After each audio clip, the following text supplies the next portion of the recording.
Today, I will record a little bit early for you. It's open, so all of you can join if you want. Next week, I will be also telling you the same time. We can do the same time we always do, Sunday 7.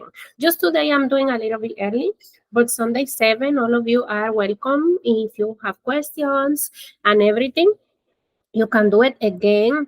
You all have my WhatsApp, but just in case, I will put it again here in the chat so you can text, call in WhatsApp during the week. And you can have service or help or anything you need regarding this class, interactive and direct marketing. Don't forget to help you faster. For me, Wednesday, Thursday, Friday, before 3:30, I can help all of you easier. And also weekends are open anytime, WhatsApp, calls, etc. if you need assistance. If you text me Monday and Tuesday, I'm teaching Reformed 3:45 until 6, 3:45, and then 6:30 until 9. So if you wanna in person be there, I also will be there teaching if you need assistance, okay? So, what else we have? We have more some things to do. Almost done with this semester.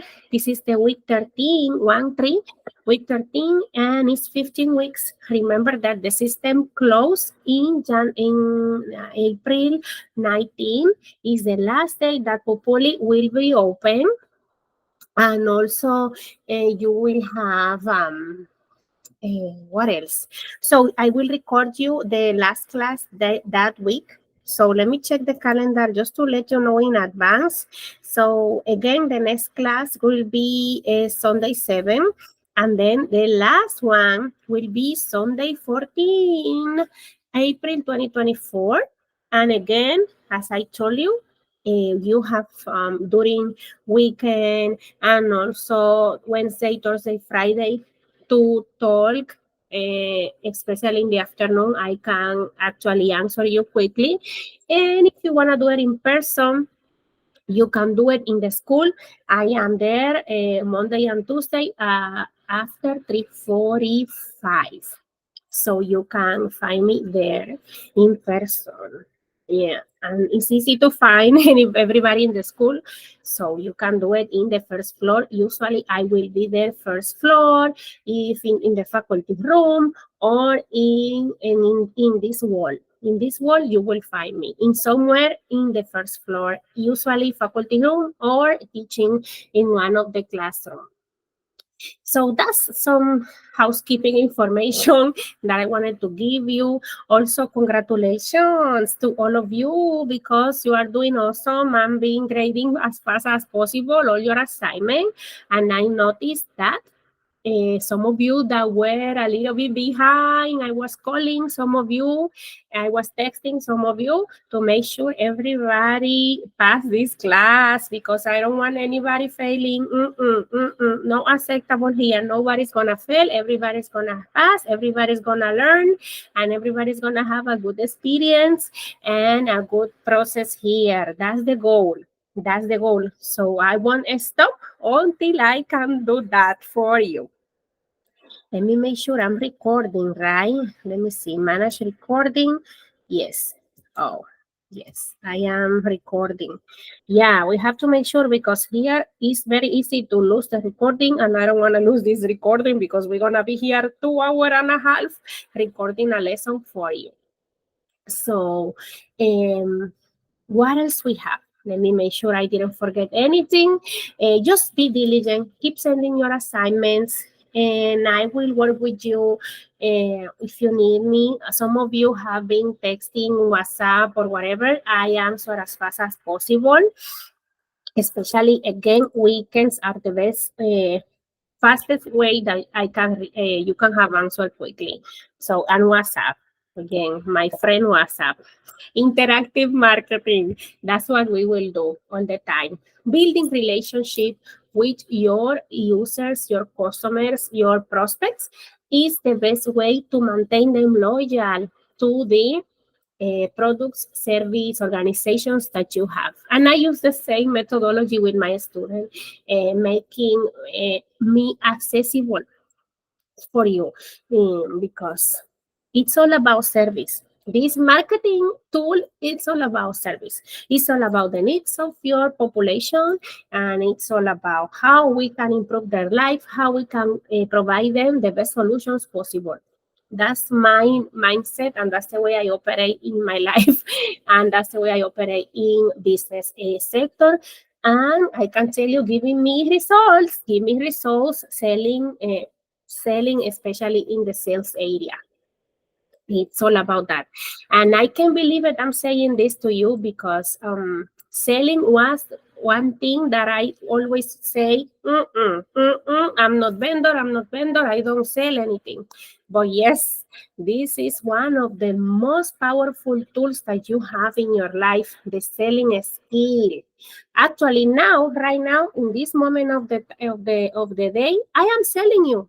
I'm selling you an idea, and I'm selling you a concept. I'm selling you theories. I'm selling you practice. I'm selling you many things all the time. And you sell me a lot of stuff. You sell me many things that you say in the class, many things that you text me on the phone, many things that you teach me a lot. And those are, in simple words, selling techniques that you are using. Even if you say, I'm not vendor, I don't know how to sell, I'm not seller, you are selling all the time. We are selling, all of us, all the time. We are communicating. We are also, if we are not saying one word, we are communicating something, because our eyes, our hands, our body talks.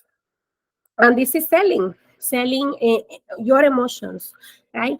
Selling what you feel in that moment, how you are in that moment. If you're hungry, if you're in stress, if you are in panic, if you are hot, if you are cold, you are selling something. I mean, maybe it's we are way to say that, but you understand me. You understand what I wanted to say. So let's go with the lesson. And never put yourself down, people. Like, I cannot do this, I am not vendor, I cannot explain this. People, if it's in your in mind, you will achieve it. You will achieve it as soon as you put interest, love, passion, energy, time, all of these good skills that you have. You will do it. I tell you, by myself, by experience, right? I'm talking to you for experience. All this process that we have been living, it's thanks to that, thanks to the perseverance, to the persistence, to the hard work, everything. And we are not done yet, but uh, sometimes we make mistakes, and sometimes we have to come back and say, okay, this is my time. Especially, like I always tell you, us immigrants, we have to be patient with us, because we are having a special um, process that maybe somebody that never get away of their comfort zone never had. And it's okay. It's also their process, and it's perfect. Okay. I know I always with this motivational speech to you. So this is a record class. We cannot do some motivation, but everything works with this, because as I always tell you, all the theory and all the knowledge is on the books. It's here. I have a book in my hand. So the theory is on the books, it's on the internet, it's on the artificial intelligence, it's on Google, it's on everywhere. But the attitude that you have, the skills that you have, the analytical skills, these uh, skills that you have in your mind to analyze, to make the things happen. No, nobody can do it. There is no machine, there is no Google, there is no artificial intelligence that can create strategies that can make the things happen like you. There is anything like this. Let's do the lesson today, because I keep talking, but I am inspired. Many things going on, many things going on, and many changes. many changes in the life, but the life is about this. It's about changes. It's about being better every day and living this world better. We don't have any choice. Live the world better. And interactive and direct marketing tools are a great way to live the world better, to make your projects work, to make the population knows what you have to offer to them. And that's what I love interactive and direct marketing. I love it. Actually, when I went to college, when I was 16 years old, when I started college, I decided to study marketing because marketing business, right? Business degree with focusing marketing because I always think that marketing is like light, is the light that put your projects in the eyes of the population that you want to serve. And if you do it right, uh, the world is yours. You can help a lot of people.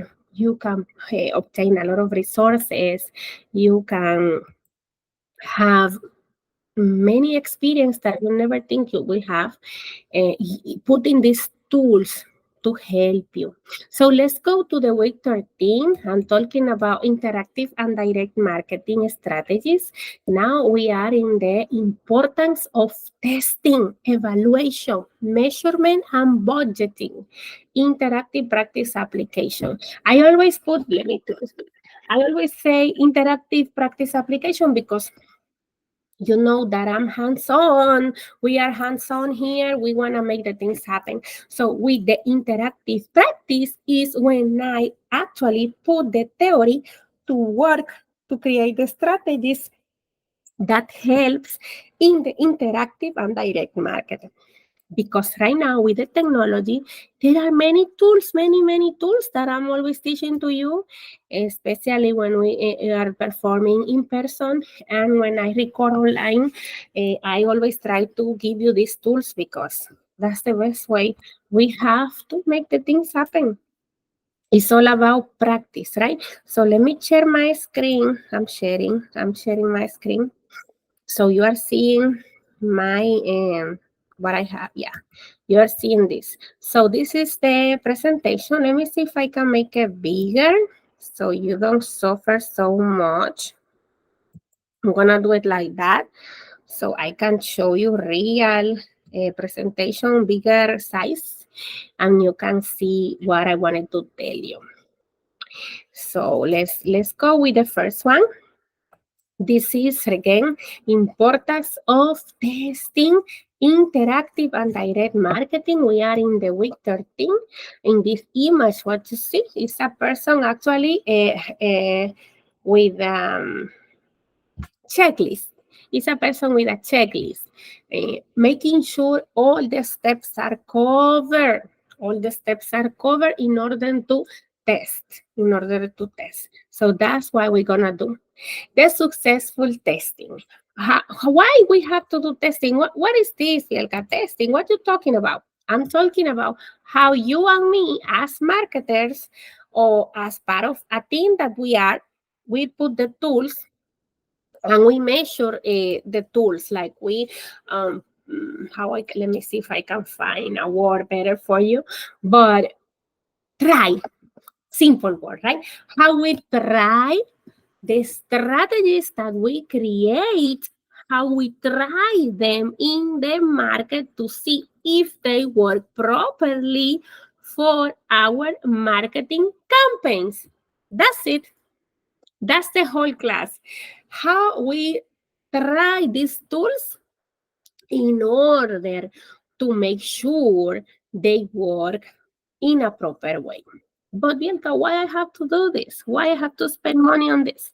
Okay, you as an administrator will spend some resources on that because once you develop a very greater investment, uh, you are ready to invest more or to invest more resources, time, and money in this project.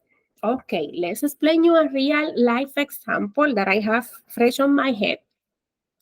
That I was working with a campaign a lot some time ago. This was energy power campaign. It was created in an advertising agency, and we were using Gallup as advertising as marketing research company. I don't know if you hear about this, but Gallup is one of the biggest companies in research area. Actually, let's do it together. You know that I love to show you stuff right away from the internet. So you see that is a information, and that is contemporary that is now in the world, right? So on business market. So this is Gallup. And Gallup do different surveys. You know, we love survey here. We love marketing research, and we love research. This is the Gallup website. And I can take time on all of this because this is a recording class, and we're going to take 2.5 hours recording. But this company, Gallup, it's recognized over the world because their analytical, statistical, market research, political research, they do a lot of kind of research that you have idea about how to do it because we practice that in the classroom. So you can actually have a company like Gallup is. You can create your own Gallup if you want, or work for any project like this. So I'm just showing you so you know what I'm talking about. So I was using Gallup as my provider, and I was working with them, hand by hand in testing. How we test that time? Energy company, remember? So we create advertising with this agency.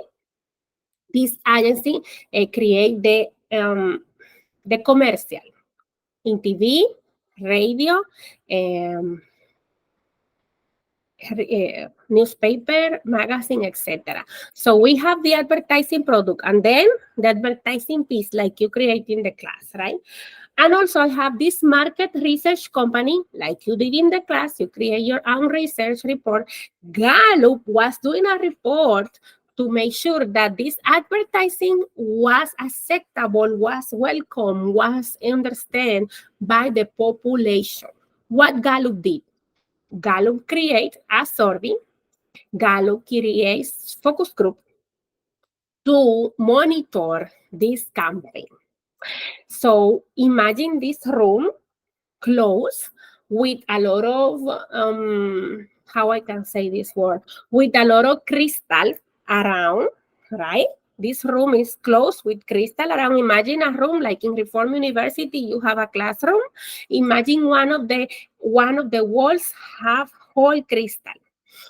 The people that is on the room, they don't realize in the other side, there is a lot of people watching them. And they are talking about certain campaign. They are seeing the campaign in the TV, and they are expressing their opinion about the campaign.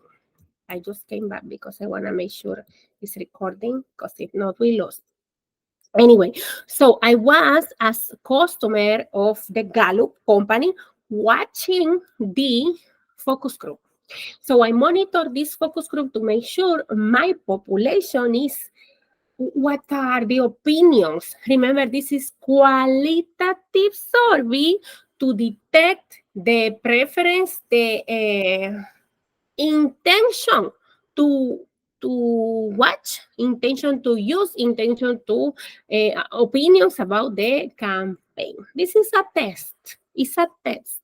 They see the commercial and they say what they think. They listen the radio and they say what they think. The advertising is not in the market. Remember, they are just saying the opinion. This advertising piece can be changed because the creative team is watching, is seeing what they say. They will receive a report like you did in this class too. You made a lot of things in this class. So they create a report like you did in this class to show, okay, Those are the result of your campaign. The customer says this or that. The population say the commercial is too long. I don't know. I'm just creating an example. But it's a real life example, actually, that I was part of this research. And I wanted to tell you all of this because this is what we do in real life to test. A lot of you are in technology here in the classroom. So a lot of you are more familiarized with the testing about application, web page, technological platforms, any kind of project in technology, of course, need to test. Actually, I can give you more examples about technology. I was working with this another project. It was a bank. So this bank had a web page, but they were creating a new web page. Remember, this is kind of a huge project because when you are in the bank sector, these customers need a real web page that provide them banking service, appointments, accounts. This is a whole, it's not an informative web page like we created here, or some of you created shopping web page. This is more complex because it's banking. Some of you also familiarize with web design here in this classroom, but yeah, it's a huge project. So those kind of projects, banking, and anyone, all the projects that you can imagine, they need testing. They need testing because you have to make sure your users are able actually to use those tools that you are creating for them. So that's why testing is fundamental. It's fundamental because without testing, making sure I'm recording again, I'm going to start with the making sure, but I had some bad experience before, so that's why. Anyway, but making sure that the community, like I always tell you, the community is able to use what you have to offer for them. So testing, okay, let's keep talking about testing. So you see this part. Let me make sure if I can make this like this.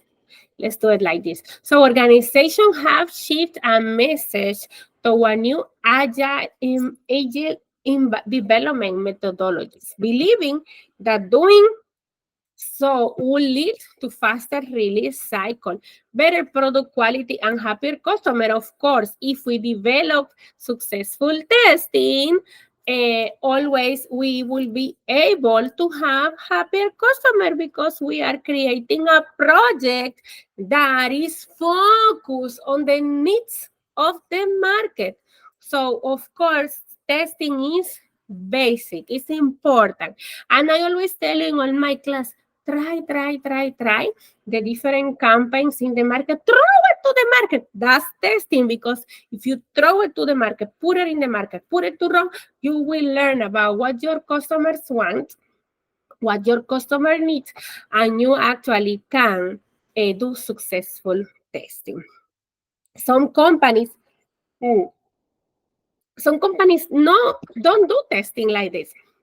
They are more aggressive. Like they throw, for example, iPhone. They throw the iPhone to the market, they put it on the market, and that's it. And that's the way they study if the iPhone is performing well, how the customers react to the product. And they make modifications lifetime, talking about iPhone, they make modifications lifetime about the product.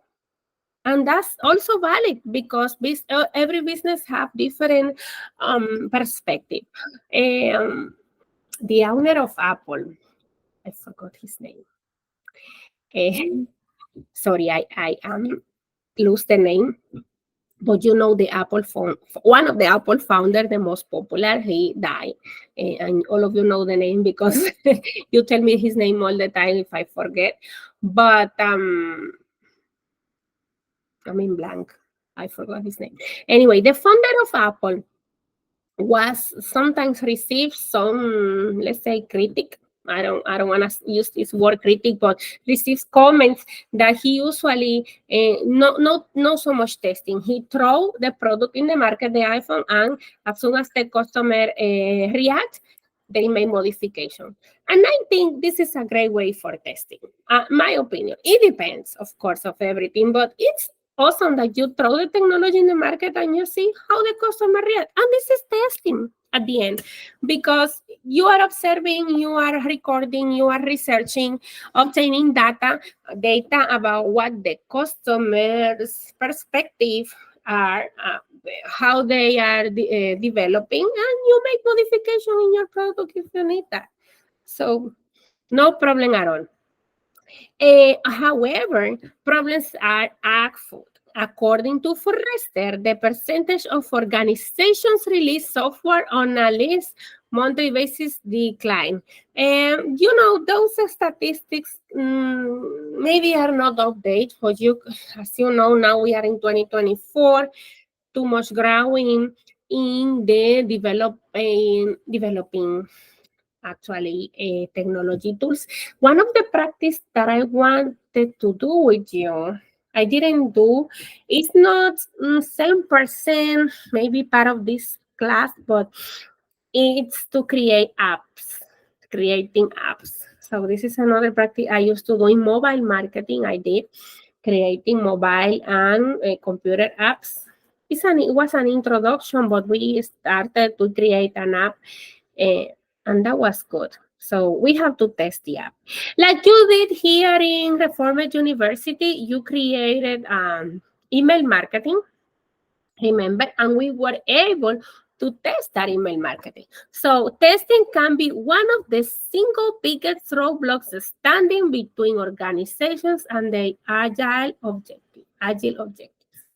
While the most organizations have enthusiastically embraced agile planning and development, must still find themselves unable to effectively implement continuous testing through the software development lifecycle. Right now, you can tell how much advanced we are in this sector, and how much, let's say this word, easy or accessible for you and me without being web developers. If you are not web developer, or if you are not technology area or engineer, I have a lot of engineers here, so and also computer community here, but the ones that are not in the sector are also more accessible to create many activities regarding testing. And I can tell you, I'm one example of this.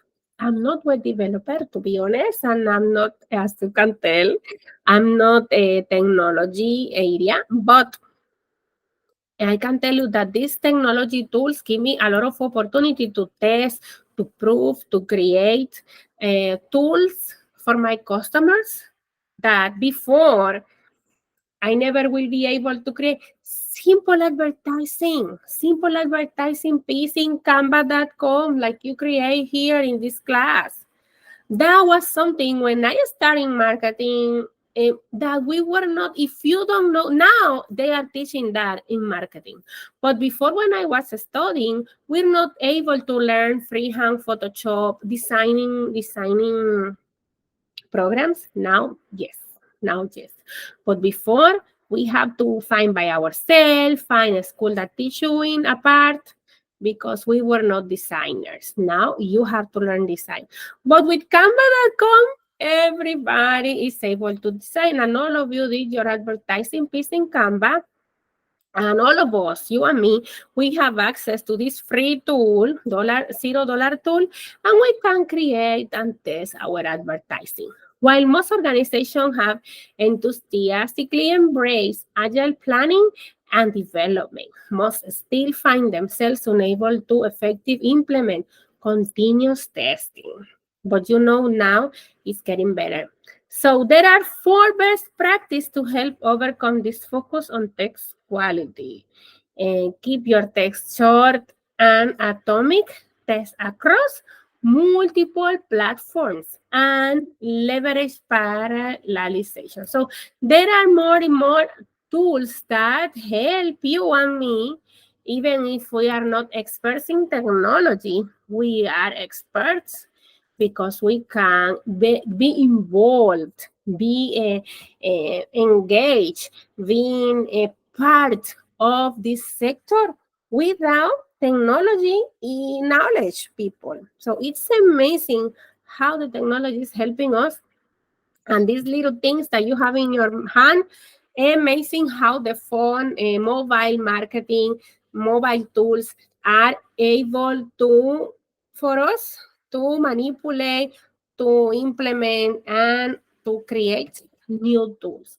Testing can be, okay, let's say this. Organizations have shifted toward new agile and development methodologies, believing, uh, believing that doing so will lead to faster release cycles, better product quality, and happier customer. We say that before.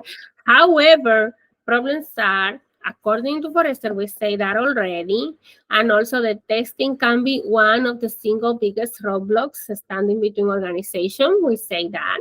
While most organizations have, we mentioned that part too, and no long after bursting onto the scene as a revolutionary new approach to software delivery, agile development is already at an inflection point. It started with the best intention, of course, as it became increasingly clear that the success or failure of a business in the digital age was dependent on the ability to rapidly deliver flawless web and mobile application to customer organization, began shifting en masse toward new agile development methodologies. So believing that doing so will lead to faster release cycle, better product quality. We mentioned that because with the testing, you actually can be part of a new solutions that create and make your relation stronger with your customer and making sure here the technology is helping us, right? So, and yet, with the end of the decade now in plain sight, something unexpected has happened. Agile development has quietly stalled out. In fact, the pace at which organizations release software is on the decline, according to Forrester. So, augment human tester first, the percentage of organizations releasing software on at least monthly basis decline. This is something that I was mentioned before. And one of the key difference between direct marketing and other form of marketing is the precise measurability of direct response activity. What that means that with this actually the same that we were talking, with the amount of tools that we have available for us, we can develop more activities that personalize depending the customer. We can create offers, service, products that are more focused in their needs. That's what it means. Of course, a traditional advertiser can measure the general effectiveness of a campaign. Simple advertising, simple by careful monitoring sales. Of course, I love this because sales is the number that we need to know. Sales is the number that will tell you, hey, you are doing right, you are doing wrong, you have to make it better. Sales talks because at the end, all the organizations, what they want. Resources. If we are working for an ONG, non-profit, okay, that means organizational without purpose of having a, lucrative focus, ONG, a non-profit. Also with our non-profit, we are looking for the donation because, as I always tell you, how we can make those children, for example, have the resources that we are looking for if we don't have donation. And for-profit business the same. How Reform University as a non-profit organization that they are can provide to the students better service or better teaching or better facilities if they don't have the resources. So at the end, sales speaks a lot. So of course, a traditional advertiser can measure the general effectiveness with the sales. And also, during and after the advertising has run. So we can measure the results after the campaign and before the campaign, after and before and after the campaign. However, there are limitations to this. No broad-scale advertiser can tell you the precise effects of any individual insertion or medium. Even if the broad-scale advertising, it is possible to set up tests where one factor is added or dropped from the list. And so it's important to say this is most done geographically. An area can be left without television, press could be added to another area, and so on. Right now, people, this is more focused in the traditional advertising. I also put some information about the benefits of right now we have in 2024 when we are talking about social media advertising, mobile marketing, all of these tools that are available for us, usually for free, $0 tool, $0 tools that we have available for our business, for our organizations. Okay, something good to think about. And yeah, so this is something we mentioned here. Direct marketing, therefore, tend to use testing first, where traditional marketers must rely on broader market research, which helps them track attitudinal change and campaign-wide sales. As we saw earlier, direct marketers use market research too, but generally to answer the question why rather than what. The first issue for direct market is cost effectiveness. So tests will be built to answer such different kind of question. That's one aspect of testing. So testing is a crucial part. We mentioned that, right? We mentioned that several times, that without testing, this is something I was watching for you. Yeah, content, I have to study a lot. Let me show you something here. A second. Yeah, so again, however, well-planned test program will generally produce enough information to enable you to more than recover your investment over the longer term. Even if several new ideas do not produce better results than your old faithful, at least you have the satisfaction of knowing that your existing advertising is as effective as you can make it. We were speaking about this before. How we can know our advertising will be successful in the market.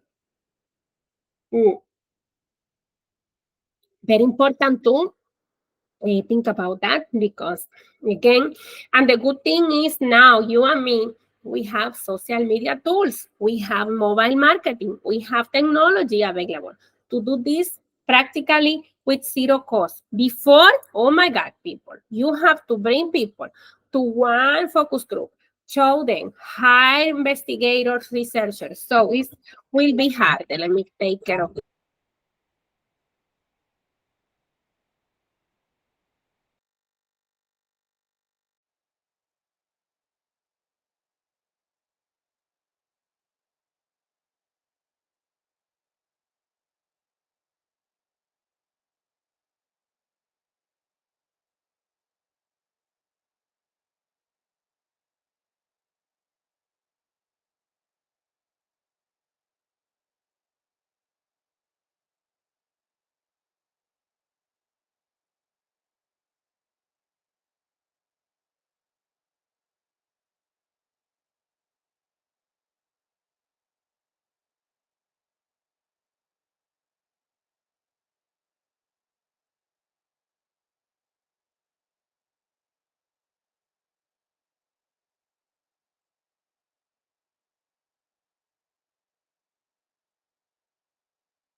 I'm here, people.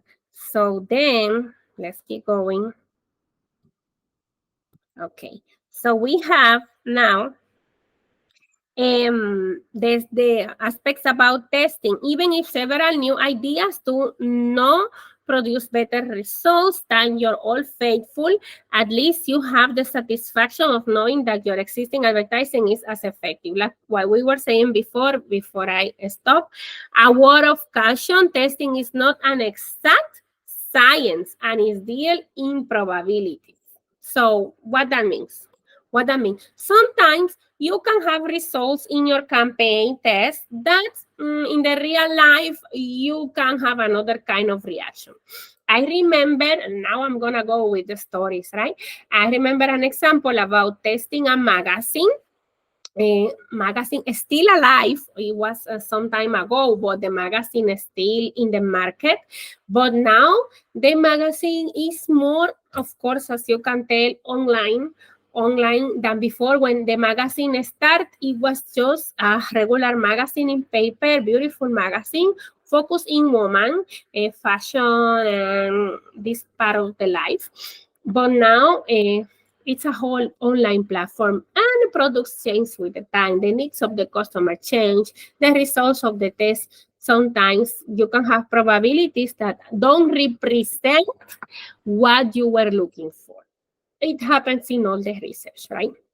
So a word of caution, testing is not exact, like it says here.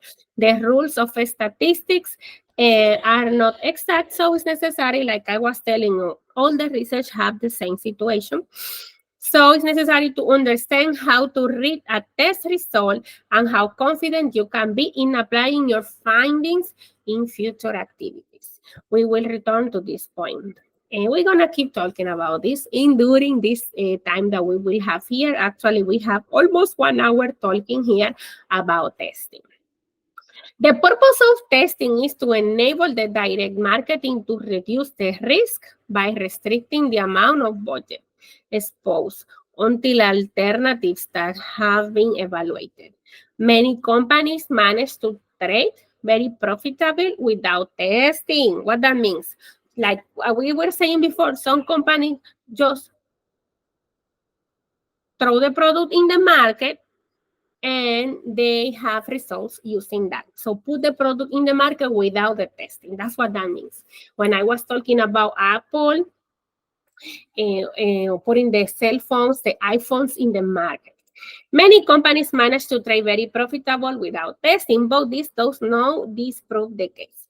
Who is to say that they could not produce even better results? It's not unusual for one variant in a test to produce dramatically more response than another, which appear to be equally good. Here, what they are saying that sometimes you have to try the products in the market without any, without any testing. But it's testing because you are testing the product in the market.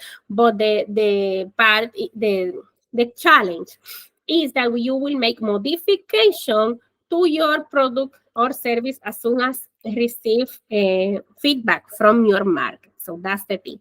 We can test media type, medium. We also can test position, timing, size, frequency, offer, creative treatment, and response methods. All of these ones we can test. Okay, but what about media types? Here, we will be evaluating the use, for example, press advertising, against direct responses, television, or direct mail. Our test will be evaluated in campaigns rather than by individuals in sessions or spots. We will typically be looking to judge the amount of business generated by each media type for a fixed budget. We will try to keep the message as similar as possible to reduce the amount of bias inherent in social tests. What that means here? Reduce the amount of bias. What is this? the amount of beliefs or thinking that you have in your head, because you, as and me, impact the products and service that we offer based on the perceptions of our thinking process, of our stereotypes, all of this stuff that we put in our head. Sometimes they are not right. So we have to be neutral. Okay. Sometimes we make assumptions about the population that we are serving. I can give you many real examples about how the customer tell you, this is not what I want, this is not the focus. And you have to change it. As marketer, as administrator, you have to be able to adapt to these signs that the market have for you. So that's what that means over there. And also an individual medium. In this case, we will have decide on our broad media type and now need to decide between, for example, the Daily Mail and the Daily Express. So what it says here is the communication method, the communication channel that you will use. Okay. Right now, social media is the highest, but you will have more any other channels to use. And so this sort of testing is quite common, and although will not always obtain a totally reliable comparison from a single test, we can easily compare the cost per inquiry, conversion rate, cost per order, and so on. You always will have, how I can say, resources that tell you what is the direction that you are taking, if you are doing right, or if we need to recap, we'll come back and understand the behavior of the market and then make modification when it's necessary. Of course, that's why we are here, testing and learning to learning with our customer. Supposing our press advertising produce more customers than our direct response television. So does this means we should in the future place our entire budget in press? It might do. What that means, depending the results that you have with the different campaigns, you will make modification. I'm sorry, let's say no modification. Let's say you will conduct strategies regarding this.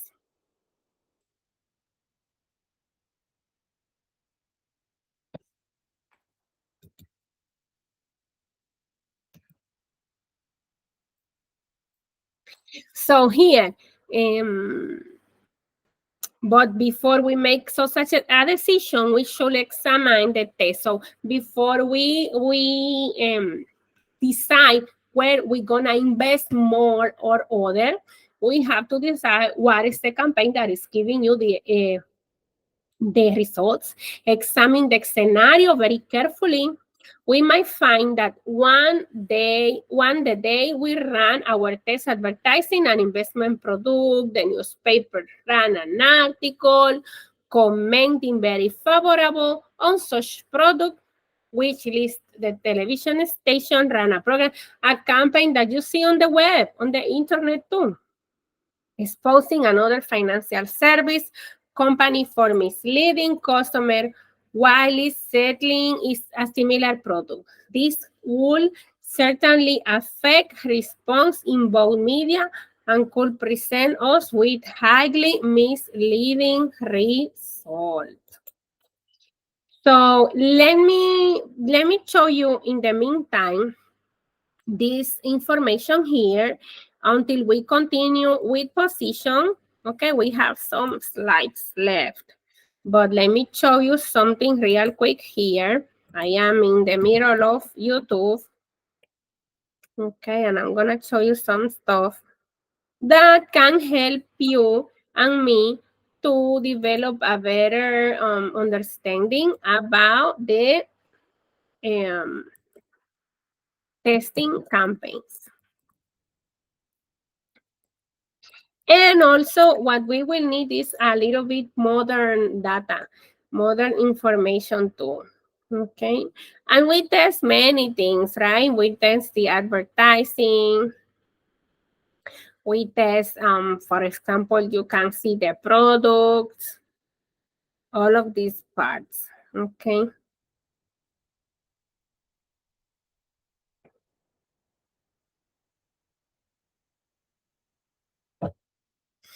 How to test advertising campaigns before you launch them. This is something we were talking about. I just want to make sure you have your audio. So that's why I'm going to do that. Advertising campaigns.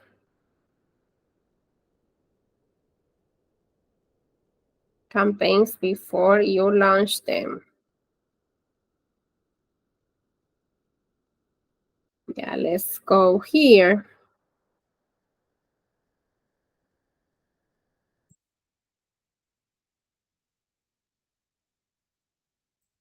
All right, today we're talking about creative pre-testing. How do the biggest agencies in the world decide which content is going to resonate with their audience? They pre-test it. So what does this mean? You come up with some ideas for content, you create the first batch of drafts, you run a quick test to see if it resonates with your audience. And once you decide which creative ideation is the one to go with, then you generate the actual final versions of the creative content. That's what we were talking all day long, right? How to pre-test creative for advertising so campaigns. Here we are. Let's jump right into ad pre-testing. Now she's on the application, creating Pickful. That's the application she's using. That is a beauty brand. And what I'm looking to see here is what are the images best gauge their audience? What are the images that best resonate with their audience? Which ones are the most compelling? And what are people saying about these ad sets? So you can actually get an idea of this by pulling a bunch of different style of images from your Instagram and getting the data within an hour, super fast, before we spend any money on ads and have to wait, days or weeks in some cases to get the data from an ad set. So in this case, we're going to save money, we're going to save time, and we're just going to understand what best resonates and why with quick Pickful test. So you can see I have a product image, an image of a calendar here with some products in it. This is a very like work-oriented type of image with some quantity. We have just a product close-up, another product use image, we have a flat lay. So 5 completely different styles for the most part. Some color, some like vibrancy, some with people, some with not, some with product, some with not. Actually, all with product, but some close-up, some with. So what we're going to ask is based on the image, which do you prefer? We're going to do a voting poll. I have 5 ads there, and we're going to select the audience on the next page. I'm actually going to target female, and I actually could target age demographic and income if I wanted to. So this is a higher price point product. I could do that, but just for the sake of data, I'm just going to run it on the female audience for now, and then I might second test get a little more granular later. So I'm going to go ahead and run this poll, and then I'll show you guys. Right. So you can see here we have 50 responses with 1 hour and 3 minutes. So that's pretty incredible how fast getting. And the winner is actually this flat lay option. You know, these are a trendy option right now, but what's interesting is actually of what people are saying down below. I'm going to show you right now. And so what I actually want to see is I segment this by the 61 to 100,000 income level. All the results different, okay? So I'm just going to go ahead and segment this here. And you can see option A, B, and E are still the winner. So that's change. So we're going to have results here. And we're going to go back down to option E, and you can see all of the feedback here. And so what I have to do is actually skim through to see why did they choose this one. It's going to give you some feedback from the other ones that we chose too. So the respondents are giving you one response for all 3 of their choices. So you kind of have to look at it from that level and see sure that a lot of people are saying like the more natural and feminine. The flowers were a nice touch. the super high end and very pretty. The other thing you want to look at is, does the language you're saying in the comments match up with what you're actually trying to convey or present? So someone was saying, I like this because it's affordable. Maybe you're clicking on their luxury book. You're already looking affordable. And when they click to go buy it, they see the price, they're going to be super off. So in this case, you really want to check the language, make sure it matches up with your ad set. And they ultimately get the product and buy. So in this case, we are super high-end. It's a very good product. So that's for this brand. It has a modern feel and touch of elegance, which is fantastic. That's exactly what we want to show. We're just trying to fund this with as much of its feedback as possible. Before we go up to build a bunch of other, let's say, content around the campaign that we're going to run for this brand. So that is exactly how you do this. You can those through the age demographics and education. You can run a second test and even test by ethnicity if you're targeting certain targets. So all of this is fantastic data for you to use for Arsenal. Again, it's 1 hour. I think it costs about $100 flat. And you can get this data and decide which one is the option. So we can go ahead and do a full set of ads on this type of styling, flat lay with bright imagery, and know with confidence that was and then we can maybe choose this as a second one and see what the comments are there before we build out a full-scale ad campaign, which will reduce our costs and hopefully increase our conversion. So hopefully that's helpful for you guys. Go ahead and give this a shot and let us know. Marketers out there right now, creating people to make sure that they get effective engagement and ROI for their brands. Go ahead and give it a try and let us know how it goes.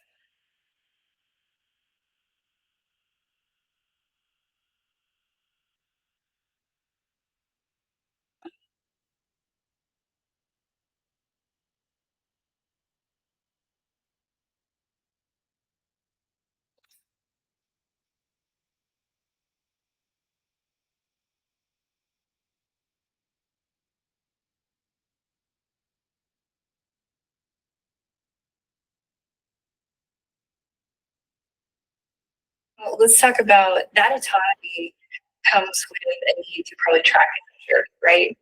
You know, track inbound SEO, you know that you can't just talk about, oh, we just got some impressions, but how do you track and measure against those things to ultimately know this isn't working out? I mean, obviously, you get a feel for things, but what are the other metrics that you look at? So as exciting as marketing is, and we've stayed in this career for a long time, we love it and it's fun and it changes quickly. Attribution is the plague of marketing. It's difficult to track, you know, like of all the things that you do, what actually brought back the sales of customers.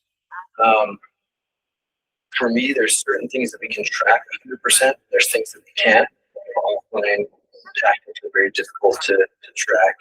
But I can track the effort of the team. I can track the creativity. I can kind of measure my own judgment. Okay, let's come back here. We are done with the video. Showing you some tools that are new that you can implement too.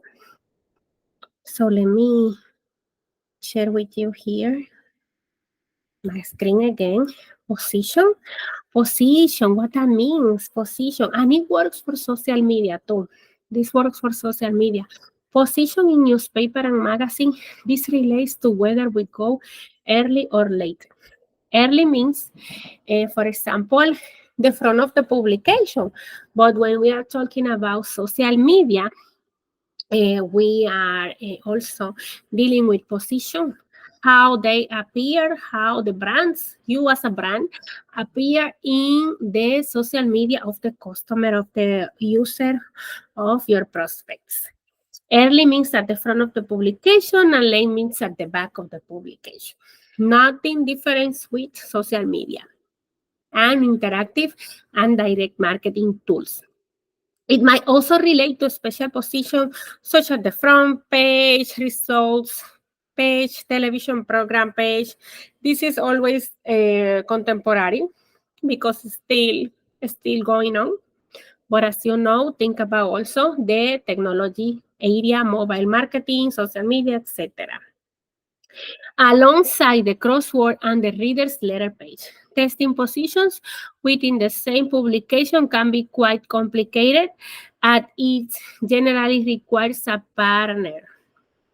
We cannot simply run an advertisement on the front cover this week and the same advertising on the sport page next week and expect the comparison to be meaningful. For example, if you use, it works for the social media too. If we are talking about if you invest in Facebook or you invest in Instagram with your brands, like with the Jewelry brand, right? This is the brand that I manage. With the Jewelry brand, the investment I do in Facebook is not going to give me the results I do in Instagram. That's why I focus my effort in Instagram because my customers are there. But if I'm talking about craft service that I also do, I also manage, it's my small business.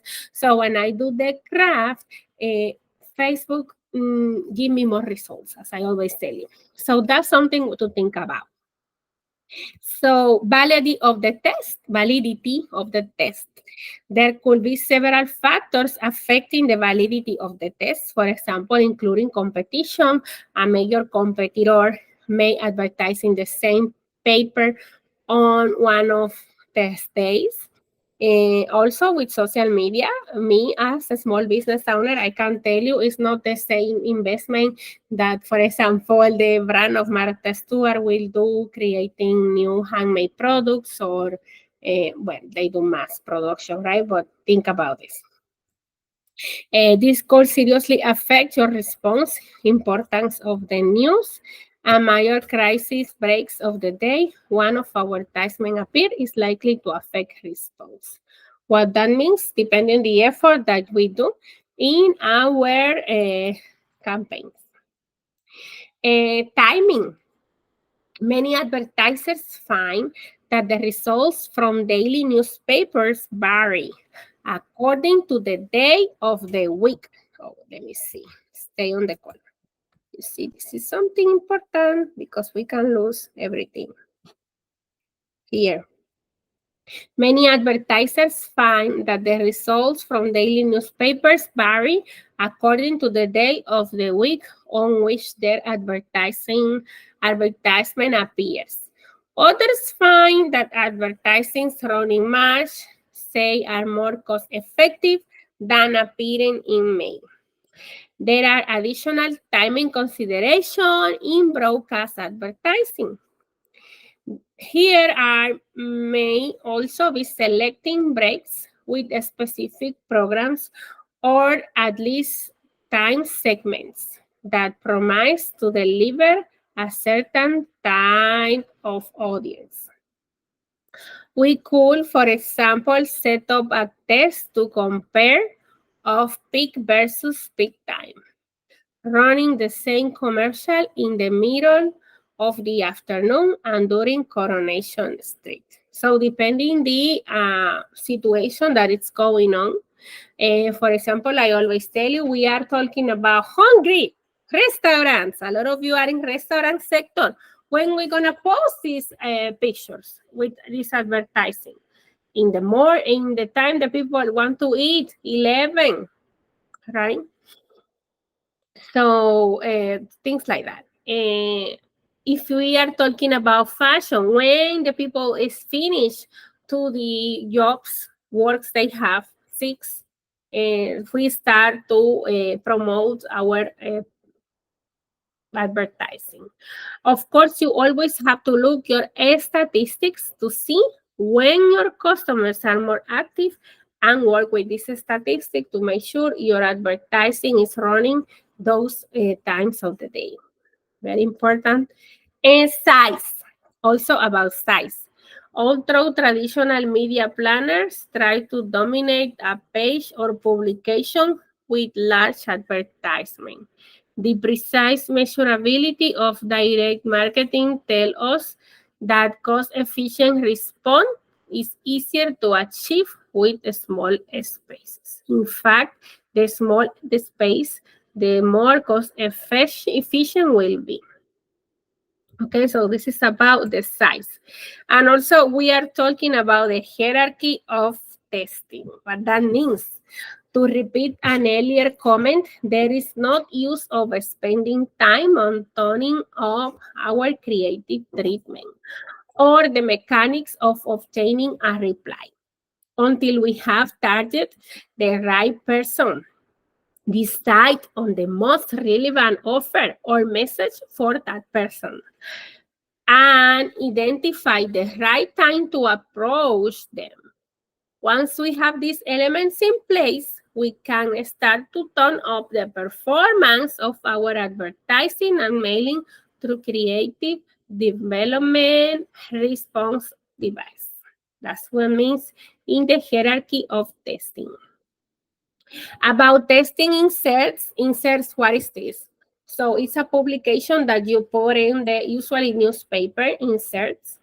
One thing we may wish to evaluate is the performance of display advertising compared to loose inserts. Note that, as discussed earlier, we would not simply compare of a single measure, such cost per reply, and this could lead us to some dangerous conclusion. For example, it is generally accepted amongst direct marketers that loose inserts produce considerably more response than display advertising in the same medium. However, it may well that quality of respondents will vary, and this response will vary. Let me show you here.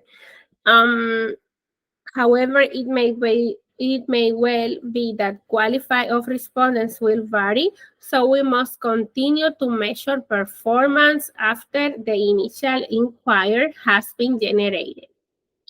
Apart from comparing inserts with display advertising, loose inserts offer a number of benefits for testing offers, creative approach, and even individual media. Also, we have the variation. A variation of the machine splits in the geographic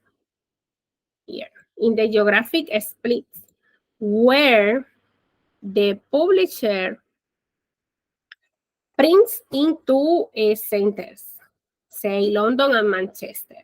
Texts run in this way are much more difficult to read because of the twin biases of geographic and volume problem by weighting the figures according to the respective circulation number. We can tackle the geographical problem by running across. We can tackle the geographic problem by running crossover tests. But in attempting to eliminate the bias introduced in the above variables, this introduces another bias in the form of time. Also, we are talking about inserts here.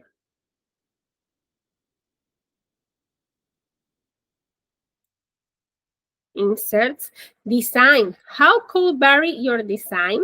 Thus, testing a variety of creative and offer treatments simultaneously. Distribution, you could insert in only a proportion of the circulation. But, for example, if you could practice, you could place your inserts in only the subscription copies or only the newsstand copies, enabling a target message, so a subscription offer to that segment of the message of the readership for which it will be relevant. Another use for facility will be a multinational publication. You could choose to insert in some editions, or perhaps vary the language of your message of each country You know many brands like Coca-Cola, Sprite, 7-Up, I'm saying brands of soda, but you name it, Zara, stores, and many other brands that are in different part of the world. They have this way that they can, of course, multinationals personalize the products and service that they have, the communication that they develop. Another use of the facility will be with a multinational publication. So you could choose to insert in some editions, vary the language of your message. That we say that targeting many local newspaper or many old companies and free sheets are loose inserts as quite low rates. And this enables you to target even local promotions. Some national newspapers, such as the Mail, on Sunday allow you to insert down to the level of a local wholesaler. So this is inserts. But also we have the direct mail testing. This can be very reliable because you can select precisely match the cells from a list, ensure that the quantities and the timing are precisely controlled. Vary the length, size, and design of your package to a degree controlled only by the size of your budget and number of names available. This is when we are sending letter to customer. That's still indirect marketing because you are sending letters directly to their homes. It's something that's still being used in the US, but also again, we talk with communications with about technology sector. By segment, perhaps making one offer to people living in detached house and another to those living in flats by individual. For example, varying the copy according whether you are communicating with a company chairman or top assistant. It's not a matter of snobbery or discrimination. What that means? That regarding my population, I will adapt the message, right? It's not discrimination because it's not that we are speaking this way to this community varies. So it simply makes sense to tell people in the language they will use themselves. So speaking the language of your customer will always get you to improve the relationship with them and will always take you to create better communication channels with the sector, with the organization, with the population that you are focused. So an important reminder is when we first get involved in the excitement of running evaluation tests, it's easy to become test happy. In other words, we can get carried away by raw response statistics and take our eye off the main aim, which is to develop profitable long-term business. Response evaluation is only the beginning. The true measure is the long-term quality of the business generated by the activity. So your results will talk and will give the real, losing the voice now. Your results will say especially what you need or if you achieve the goal, right? That if you achieve the goal. Testing lists where several leads are available, your test strategy should also include the testing of leads. Equally sized, randomized sample of each lead should be made with the same pack. This is very important as to miss alternative creative things or presentations within a list test will leave you without readable results. Isolate the variables. Any segment of a test can incorporate any number of variables. But if we want to measure a specific factor, we must make sure that no more than one variables appear in any single test cell. This is about the testing area. Like always, we are talking about this today. Testing requires common sense.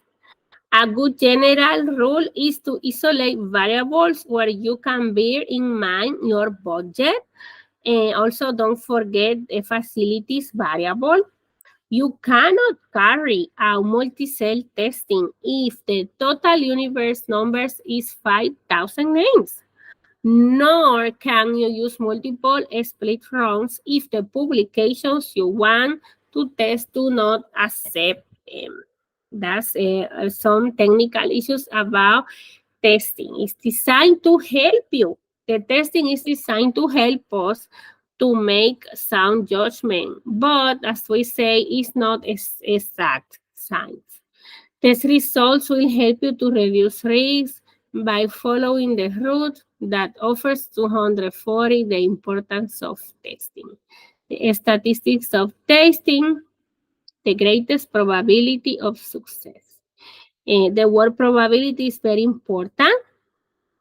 No test result can offer a guarantee that when we repeat the same activity will produce the same result. What that means, you can test many times, but not necessarily you will have the same results over and over, because you can work with different sample in one way, and another way can give you another results.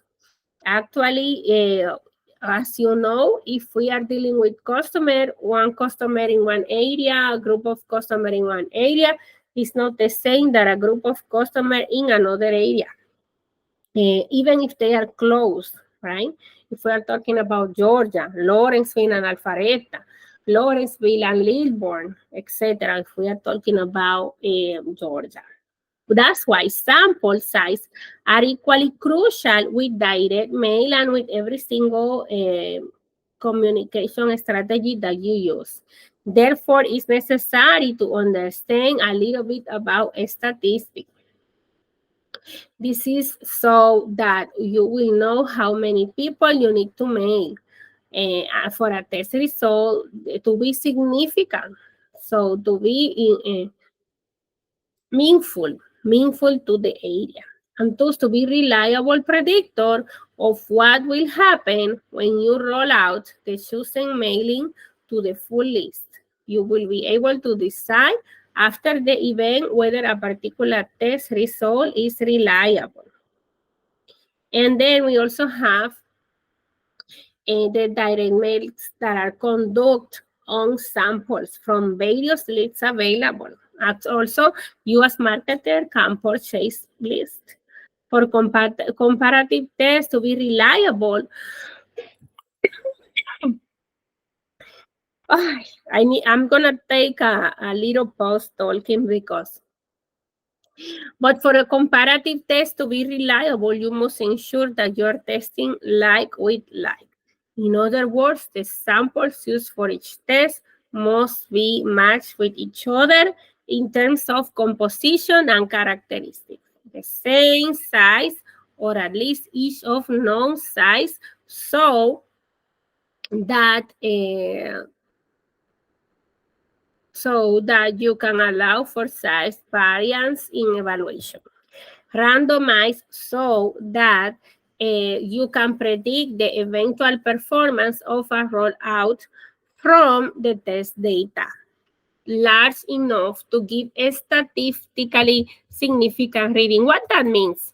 That means that every effort that you do in your testing have to be significantly representative, because if you test a campaign with your mother, or if you ask to your father to tell you how is the app, or you have a song and you tell them something, one song, you need significant population to create your testing. That's what that means.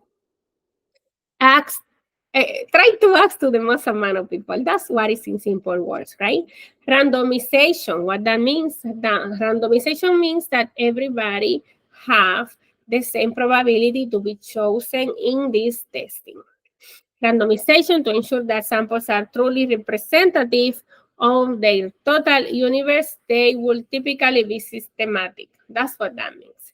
This ensures randomization across the list, eliminating bias caused by keeping the list, for example, chronological or geographical order. Give some order to your results. That's what that means. Statistics. There are basic statistical concepts involved in planning tests. For example, the confidence level, also known as significance or reliability. This is the number of times of 100 that one could expect the test to be repeated in a rollout. The levels commonly used in direct marketing testing are between 80 and 95. No limits of error we also have, also known as error tolerance. What is that? The permission that we have to have mistakes, let's say this way. As a statistic is not an exact science, remember, that test result in subject to a plus or minus correction according to sample size and response level. Statistical significance, this is whether the difference observed is sufficiently large for it to be outside the variance expected to be significant. If the answer is not significant. So when we compare results, we also will see if these results are representing the population that we are measuring. So this is something important to think about, right? And at the end, what we want is to have results, and of course, obtain more for the investment that we do. That's what this is all about, right? So let's talk about social media again, because it's a very important part that we, keep growing on this, on how to measure, how to create our social media campaigns. Talking about measurement.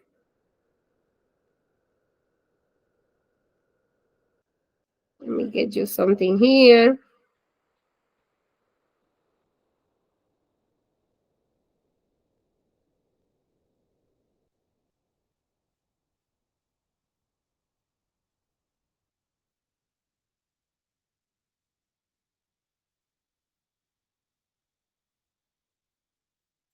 If it's just likes or just your followers, you all know as well as I do that those things mean nothing without action. Hey everyone, what's up? Welcome back to the Freelance Friday podcast. So welcome back to the podcast, you guys. I want to read a quick Appl podcast review for you all. It comes from How Ceramic to develop a Business. social media strategy Ceramic step by step. Podcast is so relatable even outside your field. I appreciate Latasha's friendly, professional, and authentic thoughts. As a listener, you feel like you're talking to someone who knows their stuff, but also like you are having a professional coffee date with a close friend. Honest, open, and gets into the grit. We are having a coffee date. Thank you so much. I love that review. That was so nice. So today I'm talking about social media strategy. This is a really big question, a really big, important thing for anyone out there who is a social media manager. I know a lot of you all are. And even if you're not, I think this is going to be helpful for you because you probably need to use social media for your business or, your brand or whatever it is that you are doing. So here's how to create a social media strategy. This is the blueprint. So the first thing that you need to do is set goals. And I'm going to be speaking from a client service provider relationship. So I'm going to be sharing with you guys how I, start these conversations with my clients and get them all set up and all that. But again, you can apply this to your own business or whatever you want to do with it. So set goals is the first thing that you're going to need to do. When somebody reaches out to me and they say, hey, Latasha, can you help us develop a social media strategy? I say, absolutely. What are your business goals? That's literally like the next question that comes out of my mouth when I have those conversations. And I need to know what their regular business goals are. So that way I can take those business goals and I can create my own social media specific goals And from there, what's going to be the output from that is metrics that we can measure, as tangible as you can get in a digital medium. So let me give you an example. E-commerce is probably always the easiest one to share because it's the easiest to measure. So an e-commerce company, let's say that they are a footwear brand, they want to sell more shoes. And in particular, they want to sell more of a specific type of shoe. Maybe they're an athletic shoe company, but they want people to know that they have casual sandals too. And so they're really looking to boost sales in that specific category. So what I'm going to do is I'm going to say, okay, great. So we are going to have a goal of getting more conversion goals completed. So that means sales, clicks over to our website, things like that. And then those metrics I can actually measure, especially if they have tracking set up properly, which they should have, like Google Analytics, Facebook Pixel, all that. I can actually track through, okay, here's how many sales came from social media. Or if, maybe they're like a very new brand, they don't have that sophisticated of tracking on their website, I can at least say, hey, I sent 500 people to the website from social media last month. And that is going to be the closest they can get because obviously, if somebody's clicking over to the website on a sales type post, likely they're going to buy or at least they're interested in purchasing. So that is kind of the full path. And you have to have a goal, right? You have to, because I could take that same shoe company and I could say, awesome, you want me to do your social media. We don't talk about goals. And I say, awesome, I'm going to grow their social media following so much. And I'm going to do nothing but influencer collaboration. Might buy some, followers, which you guys know I don't recommend, but I could. A lot of social media strategists do that. And they're going to be really impressed because I'm going to give them 1 billion followers by the end of the year. But if they didn't get sales from those 1 billion followers, it literally means nothing. Obviously, they would probably get something, I would hope, from 1 million followers, but it may not be their main goal. Their main goal might not be followers. On the contrary, sometimes a client will come to me and say, we want a bunch of followers. And I'm like, okay, cool. Why? Like, tell me what the thought process is on why you want to grow your following. And they're like, oh yeah, well, we want more sales. And I'm like, well, maybe what you need to do is just reach your existing following a little better. Obviously, I'm never going to say you don't want to grow your following, but focusing on those metrics can sometimes be a little bit of a recipe for disaster if it's just a vanity metric. If they just want more likes or just want more followers, you all know as well as I do that those things mean nothing without action. So it might really be that we need action for engagement so that our posts start showing up in our followers' feeds more.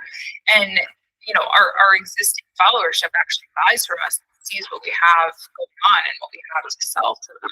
So, goals, super important.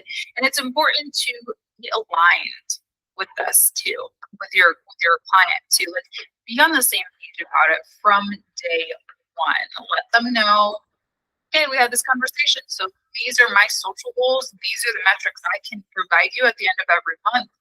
And be in communication about it so that there's no surprise, that they're not surprised for better or for worse. I mean, I guess for better it's good. Under promise, over deliver is never a bad thing, but you definitely want to be on the same page about goals. I personally always use the SMART acronym: specific, measurable, attainable, relevant, and timely.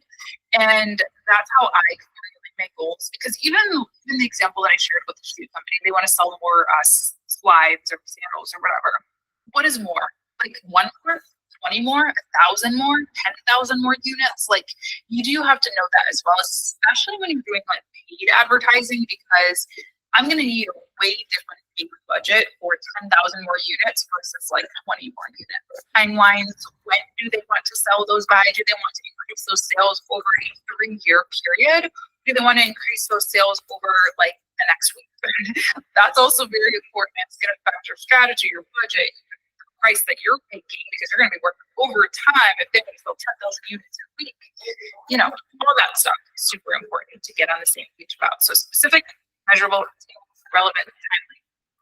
Those are our goals. Next thing you're going to want to do is do some persona research. You're going to want to understand who the heck you're selling to or talking to on social media. So hopefully your client is going to know this. And this is like a question to you that I ask them. I say, great, and know your goals. So who are we talking to here? Who is your audience? Who are your customers?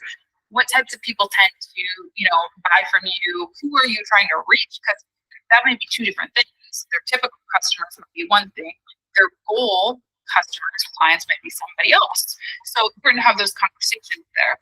And hopefully they will know. And these are also really good conversations to have to kind of engage your customer, engage your client, and maybe get an understanding of what type of client they're going to be. Because when I have a client who doesn't know any of these answers, it scares me a little bit. I'm going to be honest. I mean, it's my job to help them through a lot of this stuff and make those recommendations out of, doing as much research as I can, but maybe they need to pull in like a research tool or something as well. It's my job to make those recommendations. But at the same time, I mean, I'm a business owner. I can tell you 5 things about my following or my ideal client just off the top of my head. And you should be able to. I think it's important to be able to speak to those things. You might not know the social specific versions of those things. I don't personally know how to do Google ads very well. So if I were to say, hey, I want to use Google ads and go to an agency or a freelancer, I could tell them a few things about my search traffic or my ideal client who I'm trying to reach. I might not know how to put those into Google terms. Like I might not know the targeting layers available for Google, but I can tell them in plain speech. I want to reach startup people in these specific geographic locations and blah, blah, blah, blah. So I'm not saying it's a full-on red flag, but they should be able to work with you. And I think if they're not willing to work with you and do a little research, do a little reading themselves, do some exercises, maybe they can provide them, that's not really a good sign. You're not like a footwear expert, right? Like you're a social media manager, so you do need them to work with you. I think this is super important. Anyway, tangent there, but persona research. Who are they trying to reach? Anything is helpful here. Age, gender, geographic location, any types of cultural references that they like. Like maybe they like Schitt's Creek. Is that what it's called? I don't know why that's like the first TV show that came to mind for me, but maybe they like that show. Maybe they like Thrones. Maybe they like video games. Maybe they like sports. Like all of those things are going to help influence the tone and voice that you're going to use in your social media messaging. So like Game of Thrones was huge. That was like a cultural phenomenon, right? And I mean, tons of brands, tweeted along with the show and like injected their brand into somehow. Starbucks, for example, remember when the Starbucks cup was left on the production room, in the shop?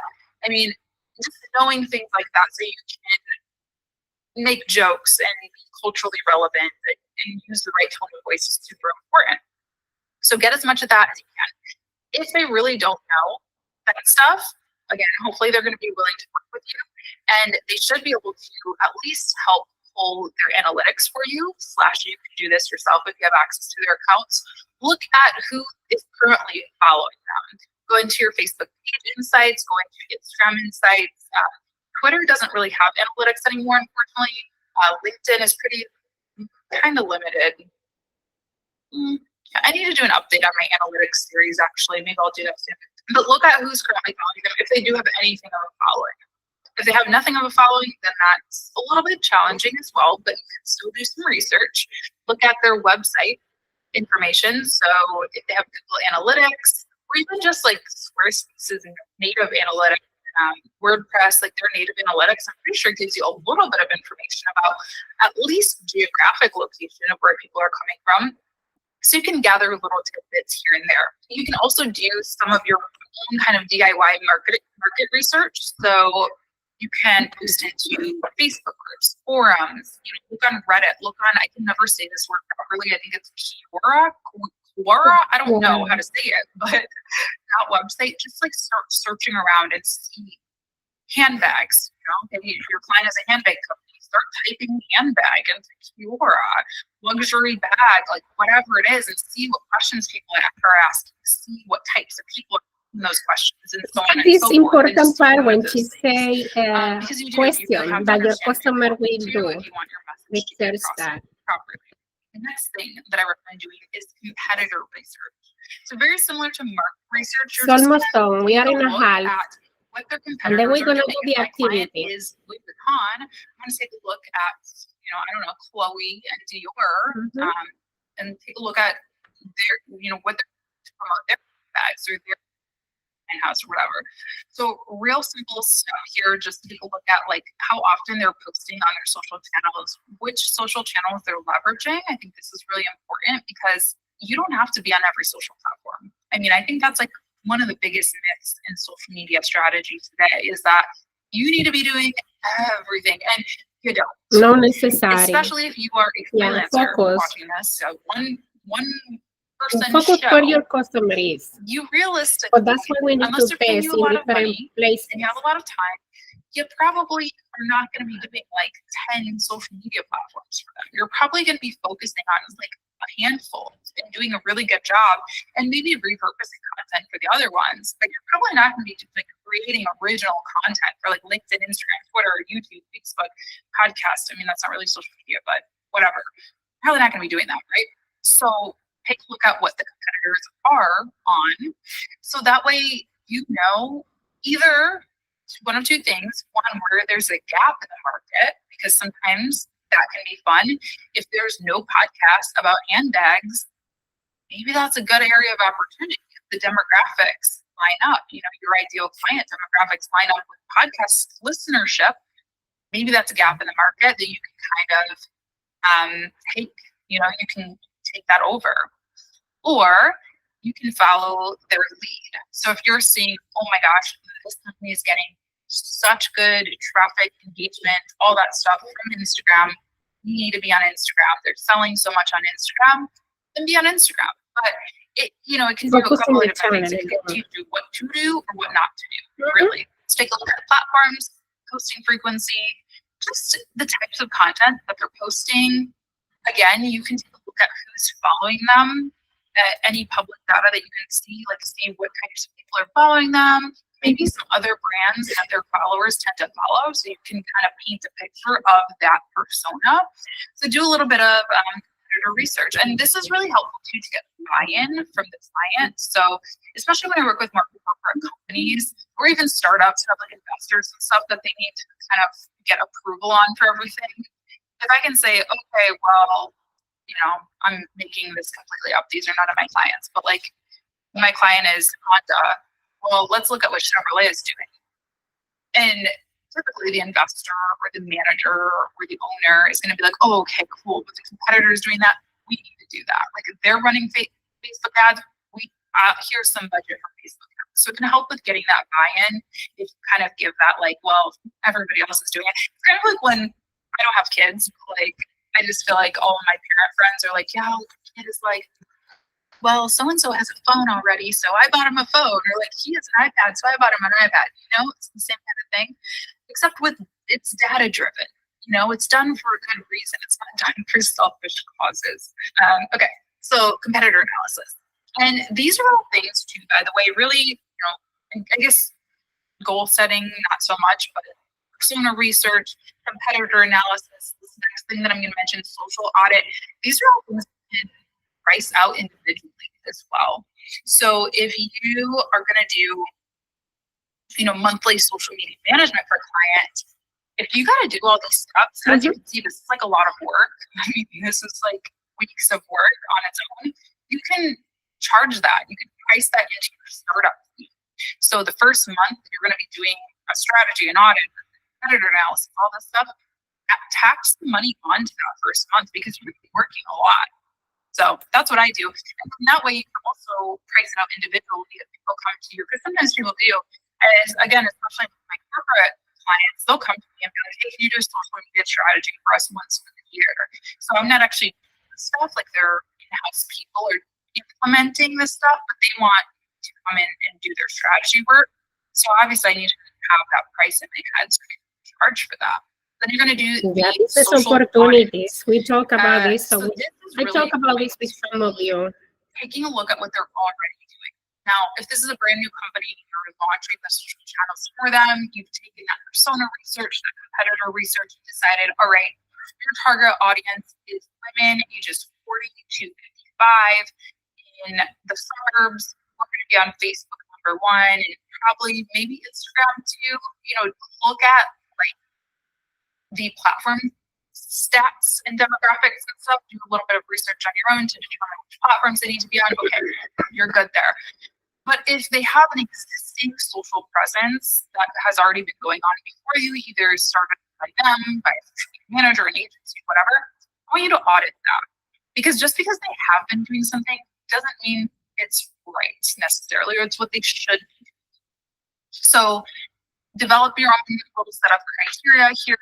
Look at, just some baseline metrics. And this is important for you selfishly too, so that you can develop a case study. And this is something that I've always forgotten to do, and I still always forget to do, is write down how many followers and what the average engagements were when I started working with a client. Because I always forget until I've been working with them for 5 months, and it's wait, now I can't tell the whole story. Exactly. So that's what an audit will help you do. Get a kind of benchmark of where they're at right now, how many followers they have, how many engagements they're getting, what content is performing really well, what their analytics are showing as far as their followership data, demographic data, all that preliminary report essentially, and take a look at what's working and what's not. And again, sometimes this stuff will really surprise you. I will have in my mind oh my gosh, these quote images do so well, and then you pull the data and you're these things are not doing anything for us. Or maybe they're getting a ton of likes, but nobody is clicking. Nobody's clicking on those links, or vice versa. So it's always good to do that. Next thing you're going to want to do from there is develop the infrastructure. So this typically, especially for a new company, is going to be setting up a scheduling tool and a process for them. So again, your established companies probably already have a tool that they use, and they might just onboard you onto that and show you how they use it, give you a seat, get you access to that. But if you're doing everything yourself, you're going to need to figure out, do we use a scheduling tool? Am I going to post things natively? How are we going to get the content calendars approved? Do I need approval? You got to figure all that stuff out. And then I also often, especially if this is a new company, go in and do SOPs or standard operating procedures for them if they don't have any yet. And again, this is another upsell. And this is something that I do a lot of, actually. I think partially because I do have that corporate background, and I do a lot of training and coaching and courses. So I have that, I don't know, I'm kind of I naturally want to teach and document things in some way. So I often upsell that. So I'll say, well, I can give you your SOPs, meaning this is what we do, and when we do it, this is how the content calendars get approved.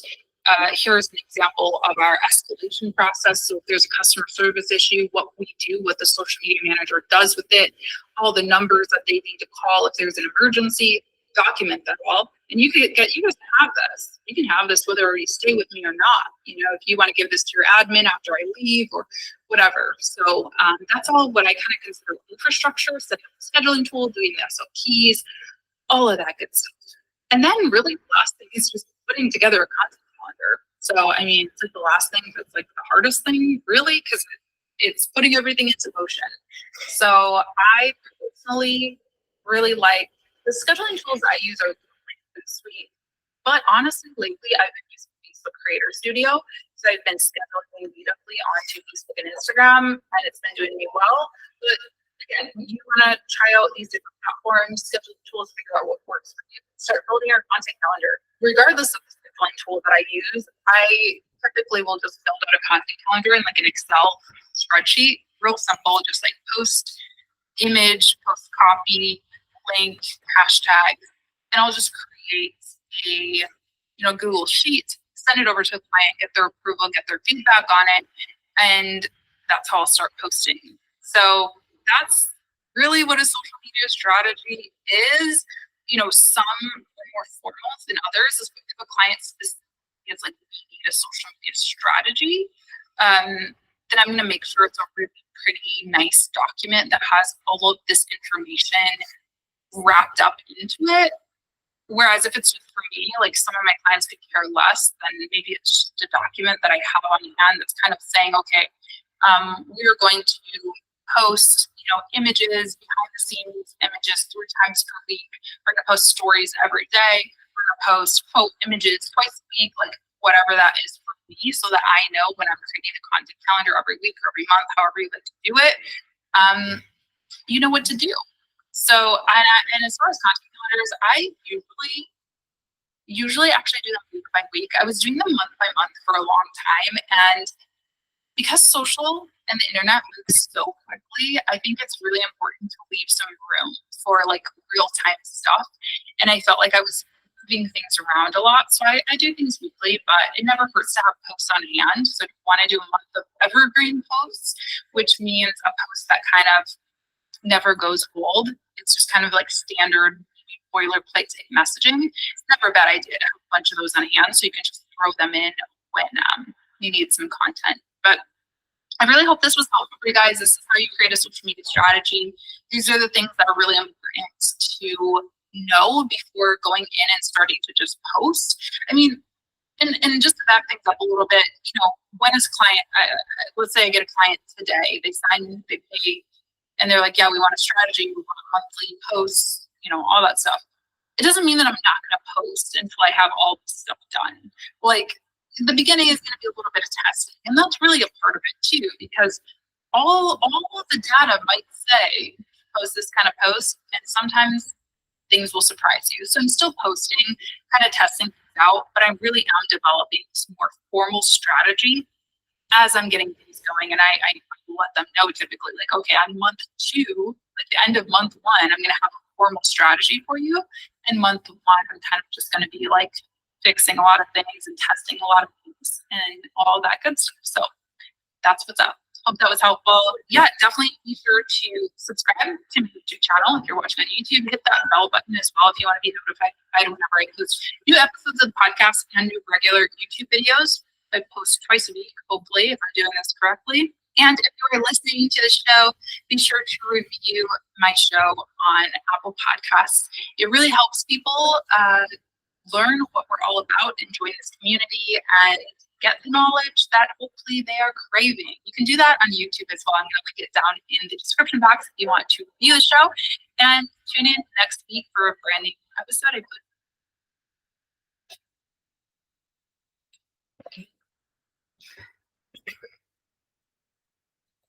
So much interesting tools, right?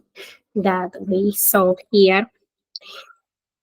And very contemporary, because right now, the market's changing all the time. It was different 2023, now 2024 is another world, and every time the months keep going, tendencies change, everything changes. So it's good to be updated with the tools that the internet offers to us, marketers, administrator, business owner, workers, etc. There are different aspects where statistics are very important, and we say that before we practice with a statistic before, and I know why. I made you do some stuff with a statistic a little bit out of the class, but I wanted that you learn the different tools that a statistic offer for you as a high qualifying individuals that you are doing your master program. So don't forget the power of a statistic.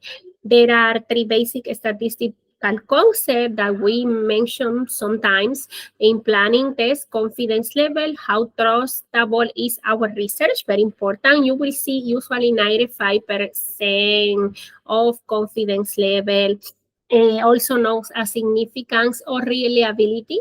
This is the number of times out of 100 that one could expect the test result to be repeated in a rollout. The levels commonly used in direct marketing testing are between 80 and 95. 2 limits of error, also known as error tolerance. As a statistic is not exact science, we say before like 3 times.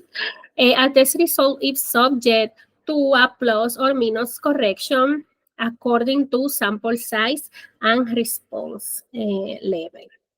And also the statistical significance. This is whether the difference observed is sufficiently large or for it to be outside the variance expect to the limits of error. If the answer is yes, the result is significant. If the answer is no, the result is not significant. Also, we have samples of testing, sample of testing. A question asked by many people new to direct marketing is, how many names do I need in the sample? Very common, right? Because usually in the business sector, you will have a list of your customer, but when you are doing testing, you don't know probably how is. But one advice I can give to you is create interest people in social media, which is the great way. It's a great way to collect person's profile, individual profile, persona profile, and then you can obtain your data. How you can collect data? Provide them a newsletter, provide them videos, provide them podcasts, and they will be subscribed to your content if it's valuable and interesting for them. There are several possible answers to this question. The minimum sample size can vary according to whether you are planning two simple tests or a single list or pack, or whether if you wish to compare alternatives. It will also vary according to how precise you want the results to be. So how precise you want the results to be impacts in the sample of testing. Also, the statistical significance. This is whether the difference observed is sufficiently large, we said that before, for it to be outside the variance expected due to the limits of error. If the answer is yes, the result is significant, and if the answer is no, it's not significant. Also, to calculate your sample size, you use it to need to have an idea of the likely response you are expecting and the degree of error, that you are prepared to tolerate. Which list may seem onerous, you will not really wish to embark on a mailing, even a test mailing, without some ideas or what sort of response you expected. So this is the formula for sample confidence level. Multiply two potents and for expected response. Multiply by no response, and this is divided by the error tolerance to the to square. We need to consider the formula for calculating sample size, error tolerance, and reliability of results.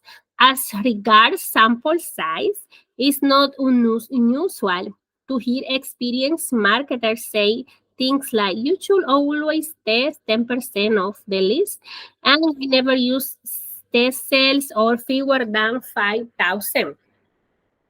Names. The first statement is clearly nonsense. The second can often be wasteful, although as we will see, when approach may sometimes be prudent. So there is a formula for calculating the sample size. To use, you need to have an idea of likely response you are expecting, on a degree error are prepared to tolerate, which list may seem onerous. You will not really wish to embark on mailing, even test mailing, without some idea of what sort of response you expected. On a positive note, it does enable you to measure the result in retrospect with great precision and to decide how reliable your test has actually been. The formula is like that. Confidence level, let me show you the formula for the sample for the population. And I'm going to show you the manual formula, but I also will show you technology tools that allow you to see the formula, the calculation for this. Let me show you right away, real quick here. Here you can see the sample. Look at this. Let me show you in big. If you look here, confidence level, here sample size, this is the formula, okay? You can have it. It's in your lesson 13 and in the page 34 of your presentation, or just you can take a picture. But I'm going to show you more tools that you will love here. If you go to, assistant kick me out. If you go, let me see, I maybe put it in your dashboard. If not, I can do it. Yeah, I'm going to show you this way how to get there, how to get there. So if you look here, calculate sample, I'm going to show you this. So confidence level, you see, is 94.5. And also margin of proportion 5, population proportion, and the size, let's say we have 3,000 customers that we need to reach, calculate. This is the list, and I have to get 341 customers to do this research, okay? So let me give you this real quick here. I will add this link to the class right now with you here, so we don't forget, because then if I record the class and then I start to do something else, we can forget, and we don't want this. So let me add the link here, sample size calculator. Sample size calculator.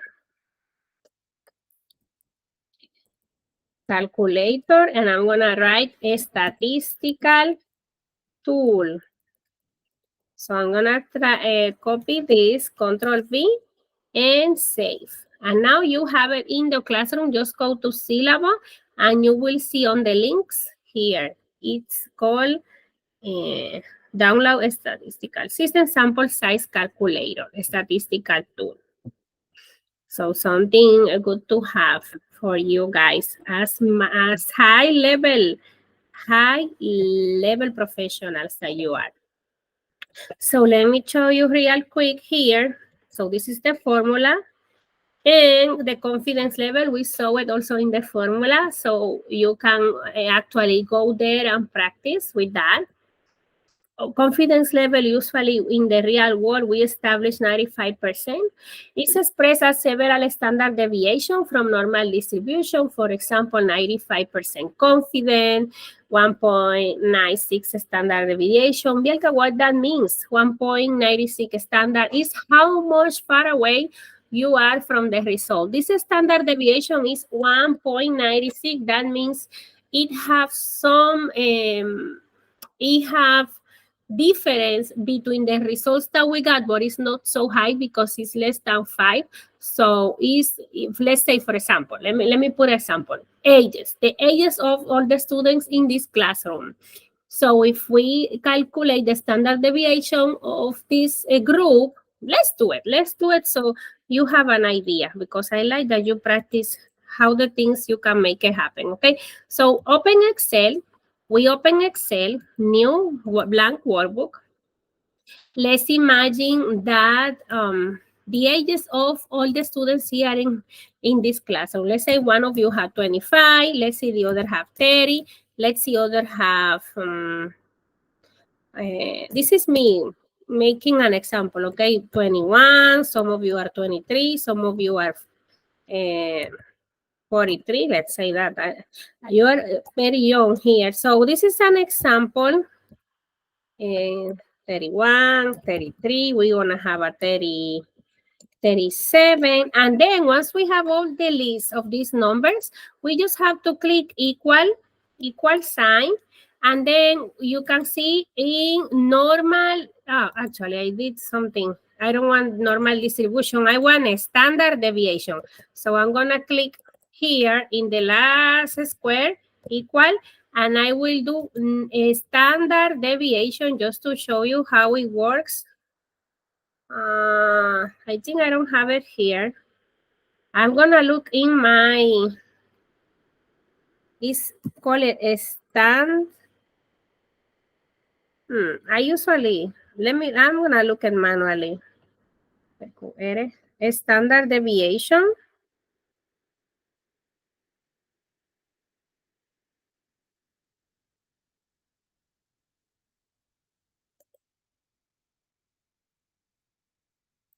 Let's see. And I hit OK.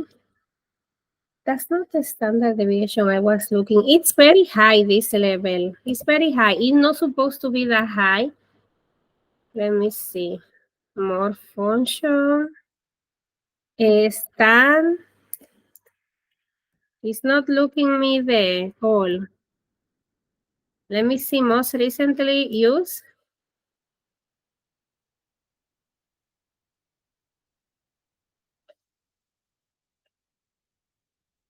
It's because I was using another package. You know what happened? That's what happened. I was doing another calculations here, and that's why the computer changed me. But you will choose a standard deviation, and it's not gonna be so big for this one. I don't think. Let me see what it says.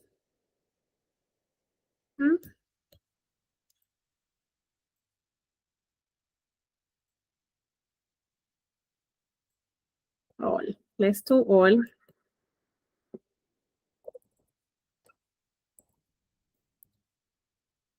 Now let's see. It's because I changed the package the other day because I was doing something with the students and I changed the package. The statistic package I was using, I made some modification.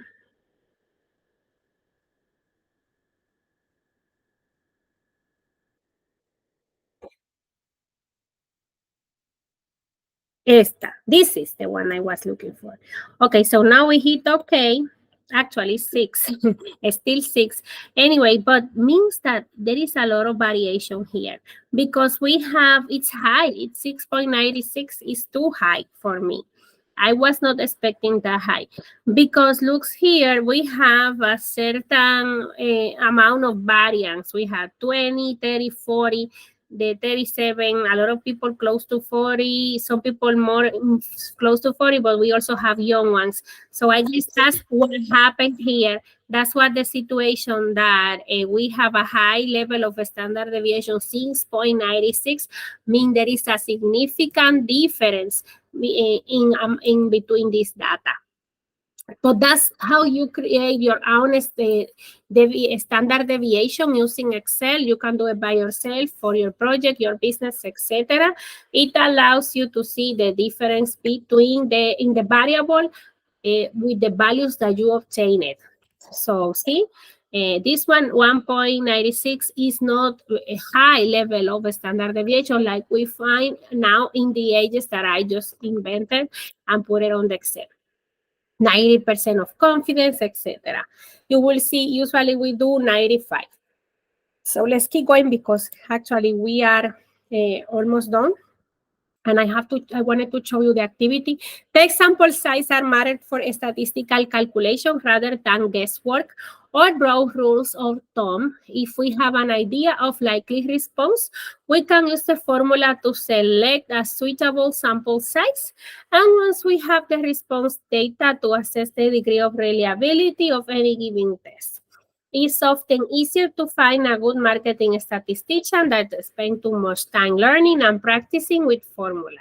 It's easier and quicker work with tables rather than formula. Like I was showing you the table in Excel. Direct marketing also use testing first to create cost-effective campaigns. Testing does not eliminate risks, but will reduce risk through the evaluation of alternatives. We have seen that we can test a range of key variables, including media, time, medium position, timing, size, frequency, offer, creative treatment, response method.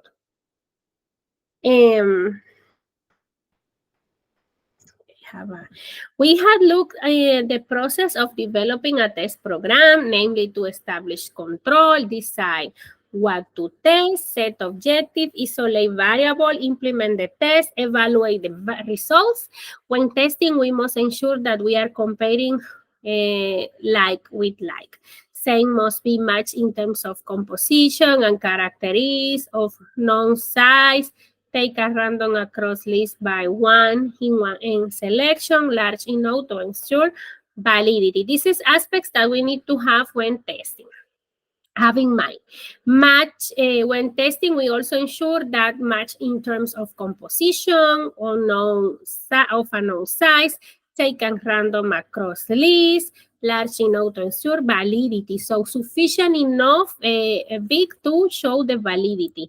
Also, we have here the conclusion for this chapter. Yes, we made it until here. Long recording, long class. Yeah, and I'm gonna tell you something else after I stop with this video. But we have looked at the formula required to calculate sample size. There are 3 key decisions to make. What is the likely response? What confidence level do we wish to work to? What are the acceptable limits of error? A work example was provided that showed the impact of sample size on changing the error tolerance to which we work. Using tables, we select a sample size and work through the implication for a business. We went on look at the measurements of difference between a 2-cell test. Again, work example was provided. The section finished with the following important observation. Test sample size must be statistically based. We know likely response. We can access the suitable sample size. Once we have response data, we can access the degree of reliability of any test. Use a statistician if you are unsure. It is easier to work with tables rather than formula, as we just saw in our Excel. I hope this little practice help you in the future. Let me talk about your favorite one, which is the activity on what we will do this week. Week 13, just a review. That's the only activity we have to do. If you go activity 13 review, I'm going to show you right away. And now let's talk about what the activity have. While most, we will see 10 questions, about 10 questions. I'm not sure, I'm not looking how much they are. Actually, they are 6, not even 10. This week is easy. So while most organizations have enthusiastically embraced agile planning and development, most still find themselves unable to effectively implement continuous testing throughout the software development lifecycle. This is true.